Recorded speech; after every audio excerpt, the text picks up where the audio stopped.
To make Industry 4.0 happen and to make it work seamlessly, it's necessary to embrace the integration of information technology and operation technology.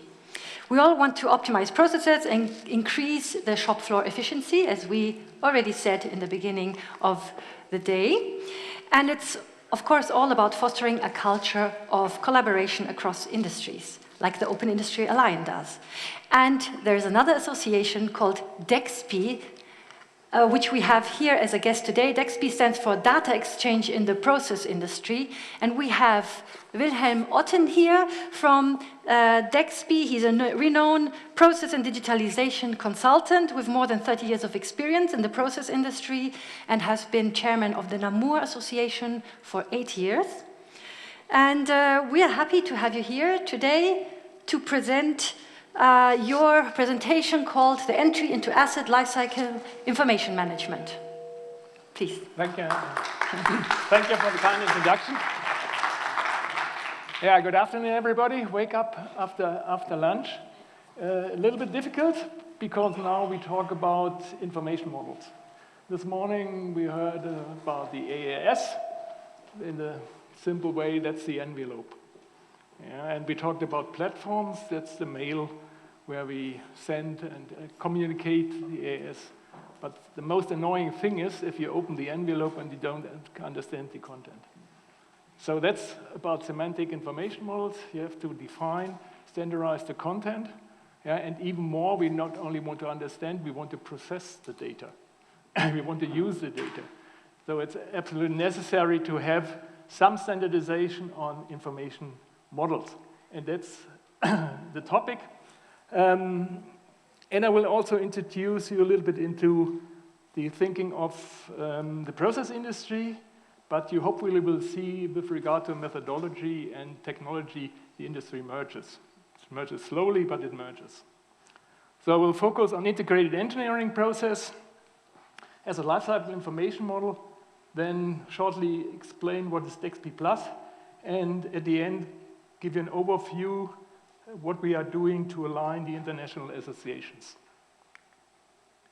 I will focus on the basics, and the later part I will be a little faster. What is important? Data models should support business models. Digitalization, in my understanding, is quite simple. It's automation of business processes. Nothing more, nothing less. So you have to think about the business model and the business processes. And this is a model I call the simplified RAMI model. Yeah, it's the main business processes. It's, of course, the supply chain. Yeah, we buy raw products, we produce, we sell it. But the process industry is still very asset intensive.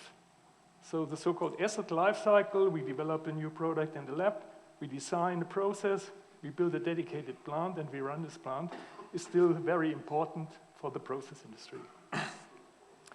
And these two processes meet in operations. So we need an operations model, which should be on top of this asset model. Because in operation, you have to know what is the measurement, what's the identifier of the measurement. So this operational model should be on top. And, sorry, going back.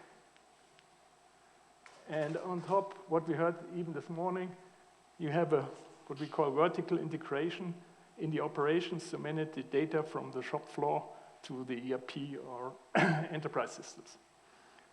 This model helps you a little bit to understand where you are. And whenever you talk about platform or tools, you should be thoroughly thinking about, okay, are we in operation? Do we have to handle time-dependent data, or are we describing an asset model which doesn't change unless you modify your plant? If you look at the current engineering process, and I think in the manufacturing industry it's not the difference, we have a lot of interfaces between the different phases of the project and between the different disciplines. So in our last project, ME6 project in Singapore, I think we handed 1 ton of paper to the production as build documentation. That's not what we want. So we have issues in the handover. We are working with drawings and well-known Excel lists. So if you think about the asset or the maturity, digital maturity, and I recommend the Architect maturity model, it's level 0 or 1. So that's 80% of engineering we are doing today. What is the idea? Quite simple. Integrate along the asset lifecycle, integrate along the disciplines using one information model. That doesn't mean you have to use one tool, but you have to use one information model along the asset lifecycle and across the disciplines. And then you can, depends how you use it, on maturity level 2, 3, or 4. So, and if you talk about AI, forget about AI if you don't have the data available. What is the digital twin? For the process industry, we have a few that say, okay, we need a process and plant model, and then we'll deal with that later on. The difference between the process and the plant model. And of course, we have to have assets models. It's usually in the CAE tool. Fortunately, we use this information to create an operational model to manage the operations. But what is for us very important is that we have a behavioral model. It's usually a simulation tool because we use this tool to develop the process and we use this tool to optimize. So we have a behavioral digital twin. And that's very important for the process industry. Of course, operation is much more complex. Yeah, if you would want to cover all these functional requirements, your operational model becomes complex. Asset lifecycle information model. I won't go too much into detail because this is a line between the international associations. But there are 2 points which are important. First of all, you have to differentiate between a functional view. For example, what should this unit do? What's the function? To separate something, to do a reaction. And the assets view, or the plant view. What is the apparatus to realize this? The reactor. Reaction and reactor are 2 different things. And then you have to differentiate between asset specification and the equipment. Yeah, you have an asset specification in SAP, it's a functional location and the equipment. And if you want to represent the business process, you have to differentiate. Because you want to increase the pressure, you use a pump, but the pump may go to the workshop, may be modified. So the attributes of the pump will change, but the requirement still stays in the plant, and it's the same. So if you want to represent these processes, you have to define this properly. What is DEXPI? The basic idea of DEXPI was to create a digital twin of the P&ID. For engineering in the process industry, the process and instrumentation diagram is the most important visualization. So DEXPI covers all this information, piping, instrumentation, apparatus, and DEXPI is supported by nearly all the CAE vendors, major owners. The newest one, the Shell, is not here on this page because we have founded an association last year. So it has become very international, and we have a number of research organizations supporting this. If we look at the asset lifecycle, we have the CE stands for conceptual engineering. Yeah, we start with an idea how to design a plant. We go into conceptual engineering, we develop a process model. We go into basic engineering, develop a plant model. We go into detail engineering to prepare for procurement and construction. And then we go into operations. You see here the blue boxes. These are all data models in the process industry. And you see DEXPI, P&ID, old world. And what you realize is there is an area where we haven't got any international data model. And by the way, DEXPI is fully represented international standards. So DEXPI is based on ISO 15926. So DEXPI is just an integration of all these standards. We only use local standards or added something if nothing was available on a global basis. So the requirement is really to rely on international standards. And that's the reason why we set up a project, DEXPI Plus, where we developed a process model. I don't want to go into much detail, but for those who are familiar with the process industry will easily realize that's a block flow diagram. That's our representation. So we developed a model to represent this information in digital form. It covers also the process flow diagram. So this model covers metadata, process information, stream information, instrumentation information. And we have issued this on our homepage. You'll find it on the homepage with the UML. So it's open source. And the next step is that we will integrate the DEXPI P&ID, or plant model, with the process model into one model, which covers then the full engineering process from the first idea till basic engineering. So, global initiatives.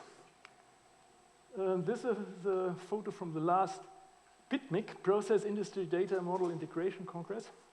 We held at the last ARIMA. Fortunately, DEXPI has no competition. Nobody in the world had that crazy idea to develop a data model for P&ID. Nobody did it. So we are well accepted by the other organizations, which are mainly dealing with asset models, how to represent a pump, yeah, how to represent apparatus. And therefore, we play a little bit of a role to bring all these associations together. And that's not easy. If you look at the asset lifecycle, we have organizations like Industry 4.0 or OPC UA. These organizations provide a framework. Then we have the ISO and IEC, the national standards, and also these two, to align them is not that easy. You just had a project to align them on instrumentation standardization, because the ISO started to set up some standards for automation, which doesn't make sense because we have good standards in the IEC. And then we have a number of associations dealing with industry data models, like CIFOS, JIP 33 and JIP 36. That's a joint industry project. It's mainly driven by the oil and gas industry. USBI in the Netherlands, they're working on the 3D model. NAMO in Germany. And then we have some association like your organization who are implementing these standards. And we try to find use cases, and they're mainly in the Norway, Sweden, in that area. Yeah, so I'm lucky to have an organization like you here who now goes into implementation. In this Congress, we agreed on some basics, some definitions I already explained, but we also agreed on some modeling rules. Particularly, we agreed that we say, okay, whenever one organization is doing something, using or developing something, we won't do any competition. Yeah, we want to get one integrated information model, and we don't want to have competition. And we clustered the groups. So you see the green ones, which are well aligned, and the yellow ones, and the red one, meanwhile, it changed because we started a few initiatives, but unfortunately, particularly the German organization tend to reinvent the wheel every day. It's a mess, yeah? No problem to manage this globally, but whenever you do an alignment in Germany, it will pop up a new model for something which has been already internationally standardized. So we are great in this. So where do we align? First of all, the automation area. We have a close cooperation with the NAMO. It's easy, I headed the NAMO a few years ago. Yeah. But the NAMO is, on the global basis, the most strongest organization in automation. So it makes sense. We aligned these activities. Here's a picture of the interaction between DEXPI, DEXPI Plus, and the NAMO recommendations. NAMO is meanwhile very much integrated in this whole community. We integrated DEXPI into the asset administration shell. Two use cases. One is to use the administration shell to exchange the complete data but the second one is more important, to use the DEXPI as a basis for the detail and engineering. So to develop role models, that means specification for the single assets based on DEXPI, and then go into choosing type and buying instance. Okay, alignment, just one comment. We will have the next picnic at Achema in June, so you're all invited, because all the international association will be there, and we will further discuss the alignment. And this is just one example where we really integrated engineering, digital twin behavioral model, and even more, we built a modular plant. We use the MTP as an operational model, so that's a fully digital plant. Unfortunately, not in Germany, it's in Singapore. Thank you very much. Thank you. Thank you, Wilhelm. Singapore is a nice place to go to, so maybe some people will be there. I think we have a few questions in our Slido. Is that correct? Yes. How is DEXPI interacting with DDCC, BASF-driven initiative? You know that, of course. And ZWEI, ZWEI. Easier with the last one. ZWEI there's a close interaction with the NAMO, so we have a lot of common working groups. So this is mainly via the NAMO. We do not see with VDC, we do not see that many interaction. They're more dealing with asset models, so we don't see any competition there. Oh, where? Sorry. With the DDC. You don't see any competition there. Okay, and also with the Open Industry 4.0 Alliance, you don't see any competition. How can we work together? Yeah, as I explained, the Industry 4.0 is a framework, and we are covering the information model, so it's complementary. It's no competition, it has to fit together. And yes. As said, with the Open Industry 4 Alliance, we are happy to have organizations which try to integrate these standards which are available. That's not our home turf. We are mainly developing these industry standards. Of course, we support, and we are lucky to support you in implementation, but we are not an implementation organization. Okay, I just heard Ekrem and Wilhelm are going to meet later and talk about some ideas. Okay, so for our online guests, I will say thank you, but first I want to talk to our online guests. If they have questions, you can also scan the Slido code and interact with our speakers. But if there are no more questions, thank you very much. Thank you. And you will have the opportunity to talk to Wilhelm throughout the day.